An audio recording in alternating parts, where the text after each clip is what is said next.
porque começou o discurso do ministro Luiz Roberto Barroso. A meus pais, Judite e Roberto, que encheram a minha vida de afeto e valores e ainda me deram uma irmã adorável. Tereza Luna e Bernardo foram minha inspiração, motivação e alegria pela vida fora. Sou grato também à legião de amigos que cruzaram o meu caminho em fases diferentes da vida e que a tornaram melhor e mais feliz. Muitos estão aqui presentes. Homenageio todos eles na pessoa de José Paulo Sepúlveda Pertence, que há pouco nos deixou.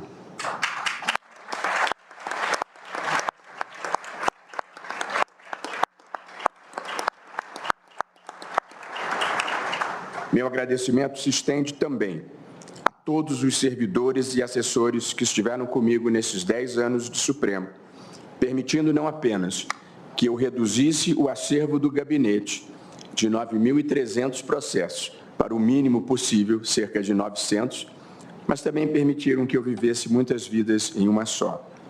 E homenageio todos na pessoa da minha secretária-geral, Aline Osório.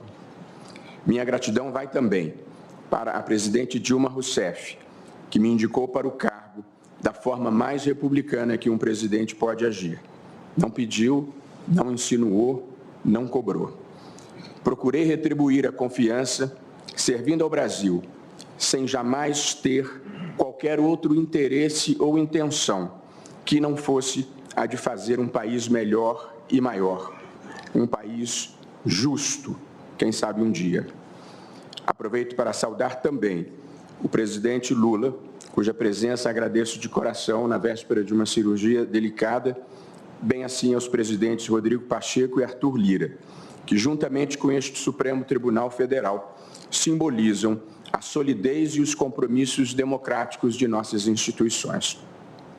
Mas há um agradecimento muito especial que eu gostaria de fazer. Eu nasci em Vassouras, uma graciosa cidade a 2 horas do Rio de Janeiro, repleta de palmeiras imperiais, de um casario colonial preservado e de gente simples e generosa, como minha amada Tetê do Carmo. Estudei ao longo da vida no Colégio de Vassouras, da Vovó Maria, na Escola Roma, já no Rio, de Dona Zoraide, no Colégio Pedro Álvares Cabral, de Dona Florinda, na Universidade do Estado do Rio de Janeiro, de Jacó Dollinger e José Carlos Barbosa Moreira. Também estudei em Yale com Bruce Ackerman e Harold Cole, e em Harvard, onde convivi com acadêmicos como Mark Tushnet e Mangabeira Unger. Foi uma longa jornada até aqui. Meu agradecimento mais especial vai para todos os professores que iluminaram o meu caminho com princípios elevados, ideias e bons exemplos. A esse registro, acrescento uma constatação. Sou convencido por experiência própria que a coisa mais importante que um país pode fazer pelos seus filhos é assegurar educação de qualidade e universal para todos, em todo o ensino básico e com uma combinação de mérito e justiça distributiva, social e racial, no ensino superior. 3 prioridades na vida de um país hão de ser educação, educação de qualidade e educação para todos. Antes de seguir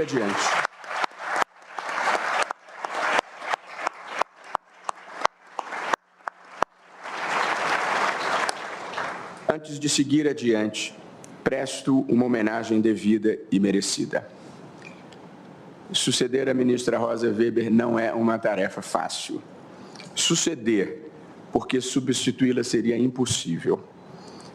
Tornamo-nos amigos queridos desde o primeiro dia em que aqui cheguei. Sua figura doce e personalidade cativante fizeram do nosso convívio um privilégio sem tamanho para mim.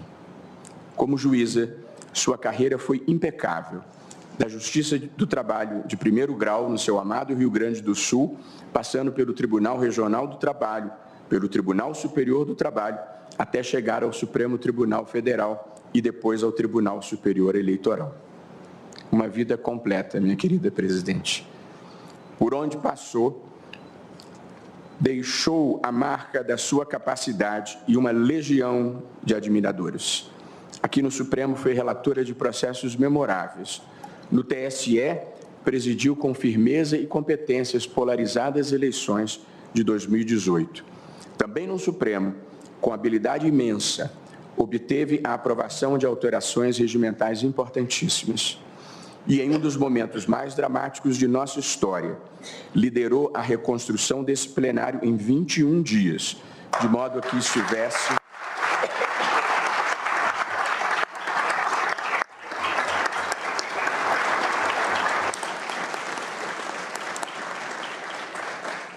Estivemos aqui naquela noite, a ministra Rosa, o ministro Toffoli, eu próprio, o presidente Lula, e vimos os destroços e foi uma emoção, em tão pouco tempo, ver tudo reconstruído.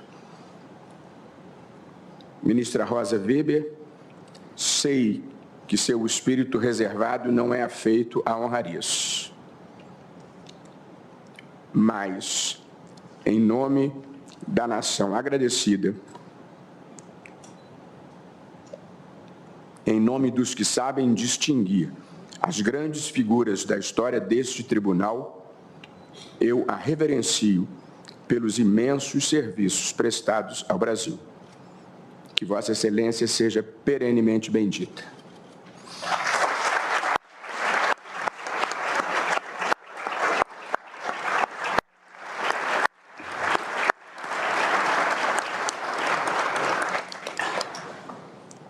Parte 2.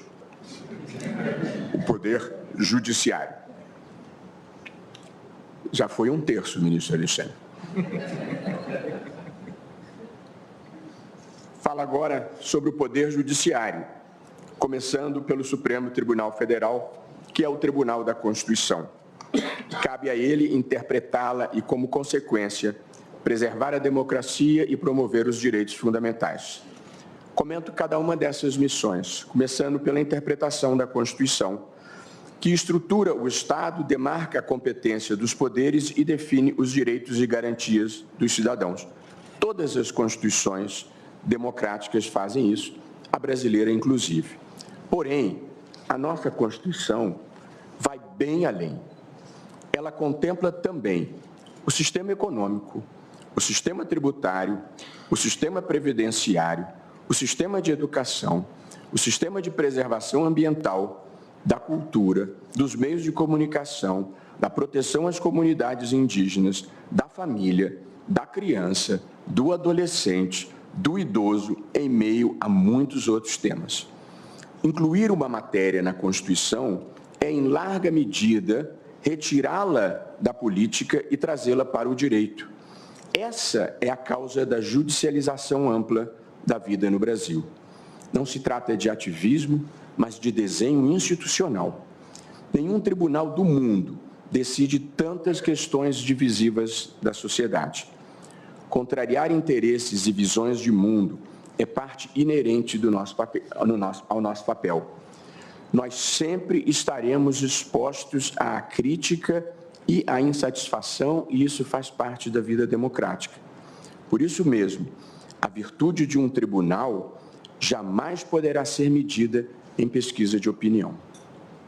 Nada obstante, é imperativo que o tribunal haja com autocontenção e em diálogo com os outros poderes e com a sociedade, como sempre procuramos fazer e pretendo intensificar. Numa democracia, não há poderes hegemônicos, garantindo a independência de cada um, presidente Arthur Lira, presidente Rodrigo Pacheco, conviveremos em harmonia, parceiros institucionais que somos pelo bem do Brasil. A defesa da democracia. Nós não somos um tribunal de consensos plenos, nenhum tribunal é. A vida é composta de diferentes pontos de observação e eles se refletem aqui. Porém, estivemos mais unidos do que nunca na proteção da sociedade brasileira na pandemia. E também estamos sempre juntos, em sólida unidade, como lembrou o ministro Gilmar Mendes na sua bela oração, em sólida unidade na defesa da democracia. a democracia constitucional é a composição de valores diversos, duas faces da mesma moeda. De um lado, soberania popular, eleições livres e governo da maioria. De outro, poder limitado, Estado de Direito e respeito aos direitos fundamentais. Um equilíbrio delicado e essencial. Em todo o mundo, a democracia constitucional viveu momentos de sobressalto, com ataques às instituições e perda de credibilidade. Por aqui, as instituições venceram, tendo ao seu lado a presença indispensável da sociedade civil, da imprensa e do Congresso Nacional. E justiça seja feita, na hora decisiva, as Forças Armadas não sucumbiram ao golpismo. Costumamos identificar os culpados de sempre: extremismo, populismo, autoritarismo, e de fato eles estão lá.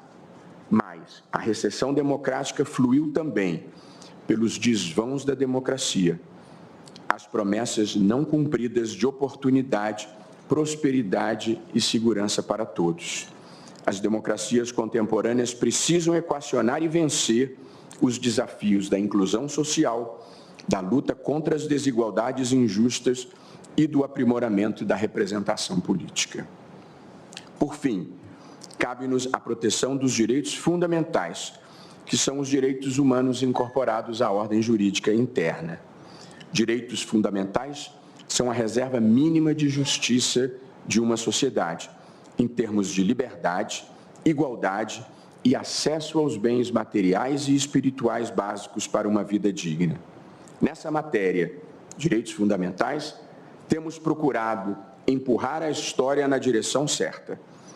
Temos sido parceiros da ascensão das mulheres na luta envolvente por igual respeito e consideração no espaço público e no espaço privado, bem como contra a violência doméstica e sexual.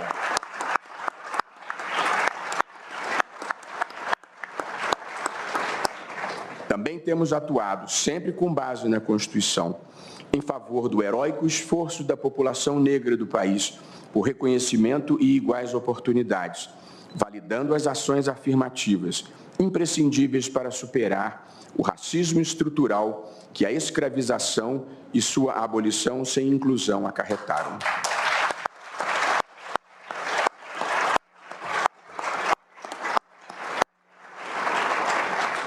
Do mesmo modo, a comunidade LGBTQIA+, obteve neste tribunal o reconhecimento de importantes direitos, com destaque para a equiparação das uniões homoafetivas às uniões estáveis convencionais, tendo por desdobramento a possibilidade do casamento civil. O que vale verdadeiramente a vida são os nossos afetos.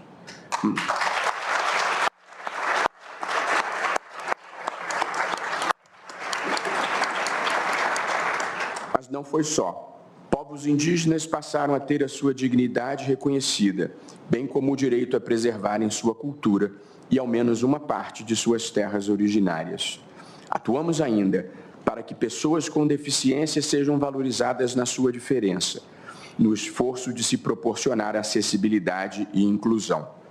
E a proteção ambiental foi igualmente objeto de atenção do Supremo, particularmente na gestão da ministra Rosa Weber, que procurou enfrentar, e já anteriormente na do querido ministro Luiz Fux, ambos que procuraram enfrentar, dentro dos nossos limites, o desmatamento e a mudança climática. São lutas inacabadas, mas na vida devemos saborear os avanços e as vitórias.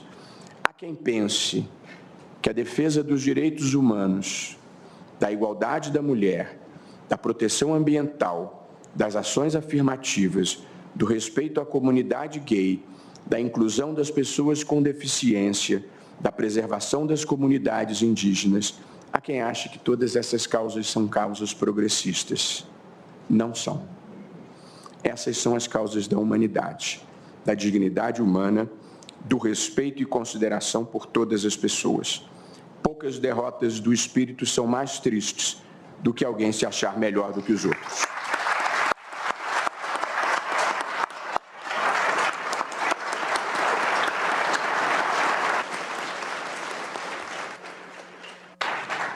A justiça no Brasil. O judiciário brasileiro é dos mais independentes e produtivos do mundo. Independente porque, para alguém se tornar juiz, o que se exige é haver cursado uma faculdade de direito e que seja aprovado em um disputado concurso público. Juiz no Brasil não deve favor a ninguém. É certo que nos tribunais superiores há um componente político, como é em todo o mundo, mas o DNA de independência não se perde. E a Justiça do Brasil é também uma das mais produtivas do planeta, julgando cerca de 30 milhões de processos por ano. Somos cerca de 18 mil juízes, sendo a magistratura provavelmente a instituição de maior capilaridade de todo o país. Juízes bem preparados, íntegros e vocacionados são uma bênção para a democracia, para a justiça e para a cidadania. Comprometo-me a contribuir para que sejam selecionados com rigor, sejam ouvidos e sejam valorizados. Ainda assim, há 2 pontos em que temos de melhorar. O primeiro, aumentar a participação de mulheres nos tribunais com critérios de promoção que levem em conta a paridade de gênero.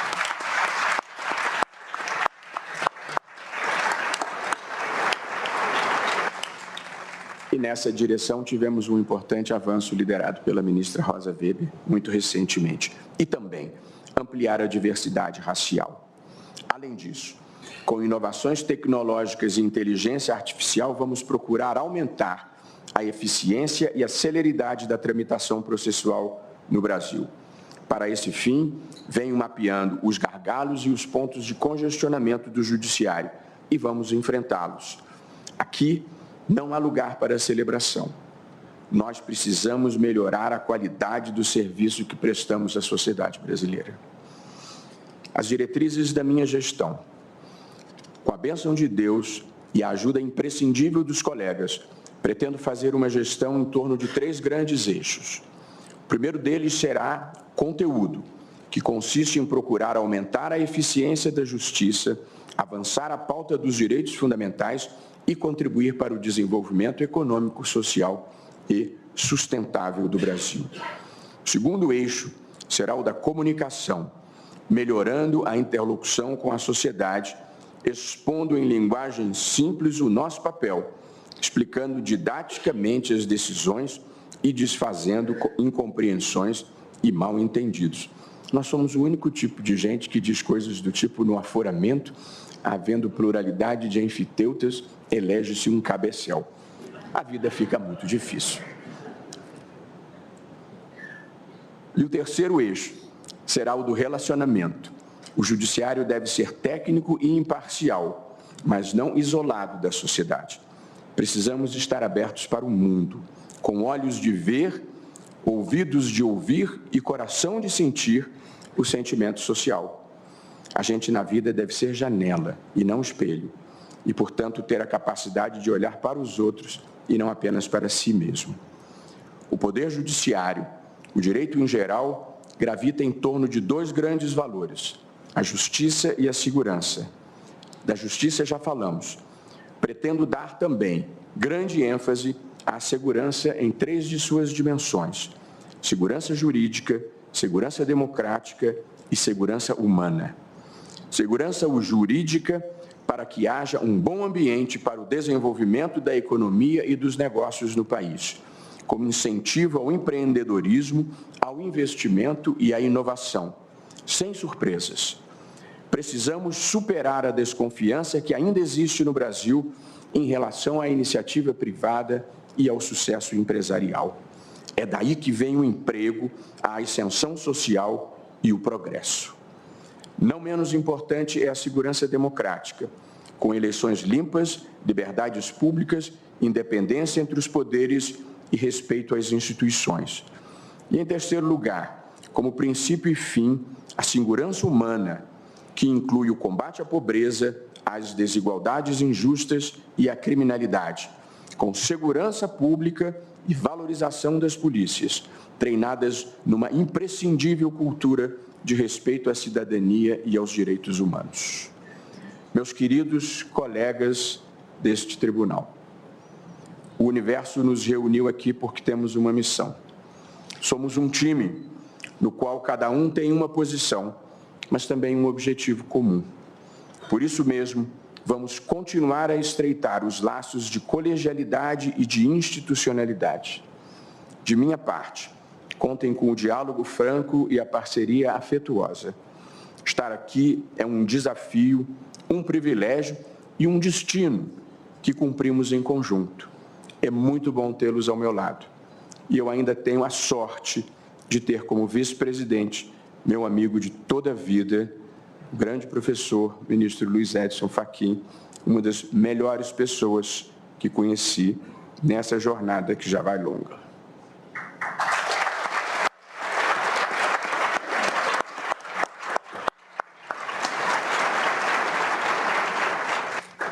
E, por fim, terceira e última parte, o Brasil que queremos.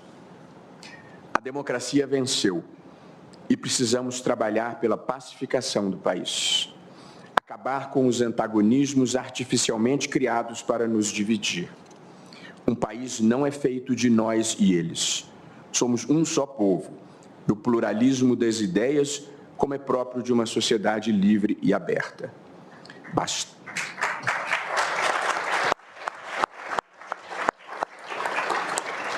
Bastar-se a si mesmo é a maior solidão, escreveu o poeta.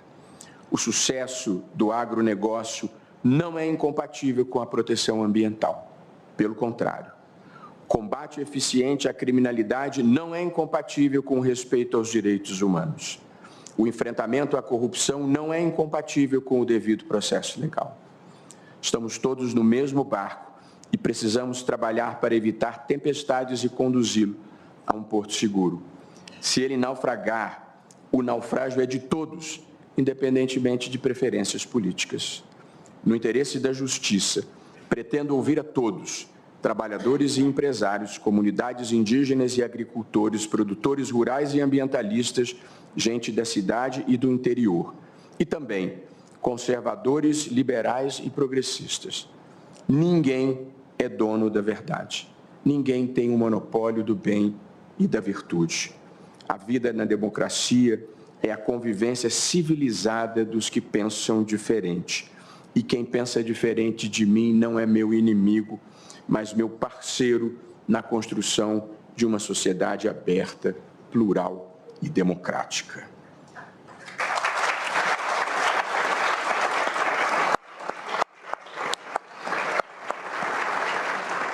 Sem que ninguém precise abrir mão de qualquer convicção, é preciso que o país se aglutine em torno de denominadores comuns, de uma agenda para o Brasil.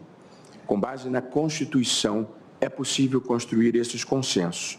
Aqui vão alguns deles. 1. Combate à pobreza. 2. Desenvolvimento econômico e social sustentável. Prioridade máxima para a educação básica. Valorização da livre iniciativa, bem como do trabalho formal. Investimento em ciência e tecnologia. Saneamento básico, habitação popular e liderança global em matéria ambiental. Essa é uma agenda que liberais, conservadores e progressistas podem abraçar pelo bem do Brasil. Subjacentes a qualquer agenda, há 3 elementos essenciais para se fazer um grande país: integridade, civilidade e confiança. Todos eles vêm antes da ideologia, antes das escolhas políticas pessoais.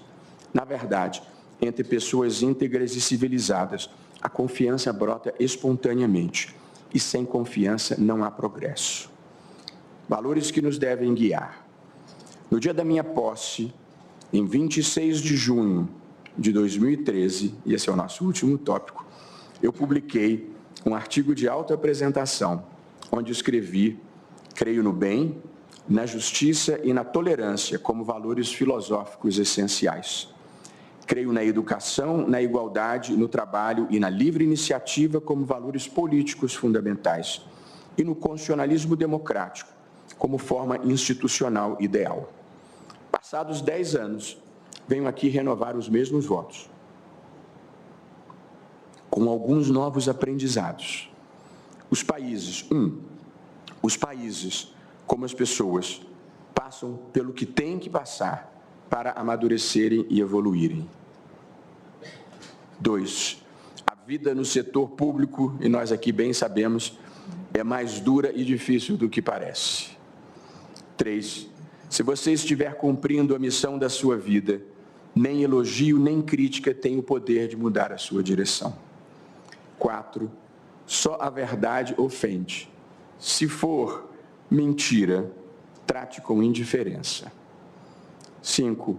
O Brasil é um país onde muita gente coloca as relações pessoais acima da correção e do dever. Ser correto no Brasil, às vezes, custa caro. Na vida, não basta... 6. Na vida, não basta estar certo. É preciso saber levar.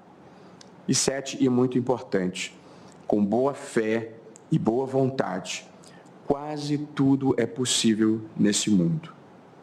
Há uma última convicção que gostaria de compartilhar. A afetividade é uma das energias mais poderosas do universo. O sentimento sincero de fraternidade e empatia por todas as pessoas transforma o mundo. Viver sem malícia, sem espertezas e sem passar os outros para trás, sem maledicência. Para alguns soará ingênuo, mas esse é o caminho para a paz interior, para o sucesso pessoal e para o progresso social. A virtude é a sua própria recompensa. O resto é aparência. A história é uma marcha contínua na direção do bem, da justiça e do avanço civilizatório. Basta olhar através dos tempos. Viemos de épocas de sacrifícios humanos, despotismos cruéis, inquisições e holocaustos até a era dos direitos humanos. Ainda não plenamente concretizados, mas vitoriosos na maior parte dos corações e mentes. É certo que a história não é linear, mas feita de avanços e retrocessos. Porém, mesmo quando não se consegue ver da superfície, ela continua fluindo como um rio subterrâneo na direção que tem de seguir. Essa é a minha fé racional, a minha crença mais profunda. E porque assim é, tenho uma visão positiva e construtiva da vida, mesmo na adversidade. E nos momentos difíceis,